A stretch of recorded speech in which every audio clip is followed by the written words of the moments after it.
suis Caroline de Belline-Noël et je vous souhaite la bienvenue dans la formation Créer ses modèles avec Word, Excel et PowerPoint. Vous êtes peut-être dans le cas où vous devez réaliser toute une série de modèles de documents pour votre entreprise ou le département dans lequel vous travaillez, ou alors vous êtes dans une autre situation, c'est celle où vous devez modifier des modèles qui sont déjà existants et que vous devez peut-être améliorer. Ces modèles peuvent être dans Word, dans Excel ou dans PowerPoint. Cette formation vous est destinée.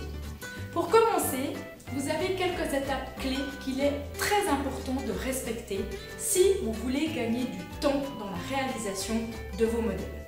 Ensuite, vous devez connaître certaines fonctionnalités spécifiques si vous voulez que vos modèles soient optimales dans leur utilisation. Qu'est-ce qu'on peut créer comme type de modèle? En général, on crée des modèles lorsqu'on a une base qu'on va réutiliser X fois. Typique pour Word, des modèles de lettres, de PV, de rapports, de documentation, de fax, de notes, etc. PowerPoint, réalisation de modèles de présentation. Et pour Excel, ça peut être un modèle vierge qui a juste l'entête, le pied de page du document. Mais ça peut être aussi un modèle de notes de frais, un modèle de facture, un modèle de décompte, un modèle de budget, etc.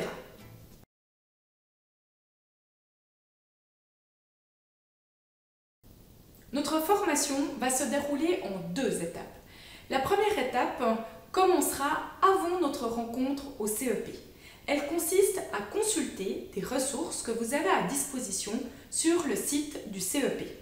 Ces ressources vous permettent d'apprendre un certain nombre de fonctionnalités ou de rafraîchir des connaissances existantes. Elles sont séparées en 6 thématiques et vous aurez à disposition des vidéos et des fiches pratiques que vous pourrez consulter et également des exercices que vous allez pouvoir réaliser.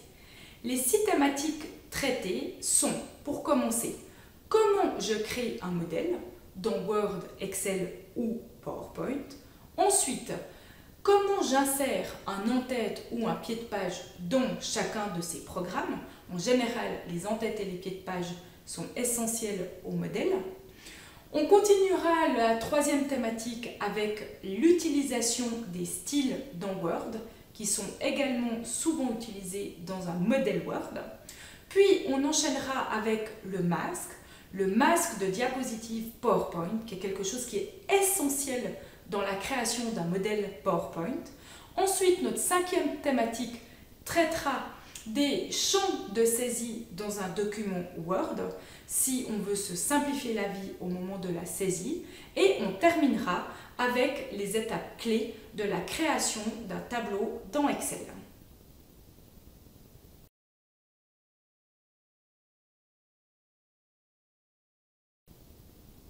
Pour continuer avec l'étape 2 de notre formation, elle s'organisera au CEP sur une demi-journée. Nous travaillerons sur la réalisation d'un cas concret, tous ensemble, dans l'élaboration de plusieurs modèles de documents. Je vous laisserai également du temps pour travailler sur vos propres documents, vos exemples, et si vous n'en avez pas, je vous mettrai à disposition une série d'exercices. Il est important, et j'insiste sur ce point, de prendre le temps d'aller consulter les ressources que vous avez à disposition sur le site du CEP. Pourquoi? Simplement, si les notions traitées auparavant sont pour vous claires et maîtrisées, c'est tout ça qu'on va pouvoir aller plus loin durant notre demi-journée en présentiel. Pour moi, ce que j'aimerais dans l'idéal lors de notre demi-journée, c'est de travailler en profondeur un cas et pas de revenir sur des fonctionnalités de base. J'aimerais également prendre le temps de pouvoir répondre à vos questions, à vos problématiques, et j'aimerais également pouvoir détailler des fonctionnalités un peu plus spécifiques qui peuvent encore vous permettre d'améliorer vos modèles. Dans ces fonctionnalités spécifiques, je pense pour commencer à la notion du thème qu'on va retrouver dans la suite Office en général et qui concerne nos couleurs et nos écritures liées à nos modèles. Ensuite, je pense également à la notion du masque dans PowerPoint, où là, on va pouvoir aller un peu plus loin des décortiquer les fonctionnalités parce que le masque est un outil qui est absolument fantastique et qui mérite juste d'être connu. Je pense aussi à Word et quelques fonctionnalités spécifiques comme maîtriser les sauts de section, savoir utiliser des signets et des renvois utiles dans les modèles. Et pour terminer, par rapport à Excel, si on met en place des modèles, je pense que ça peut être utile de savoir créer une liste déroulante et aussi de protéger certaines cellules.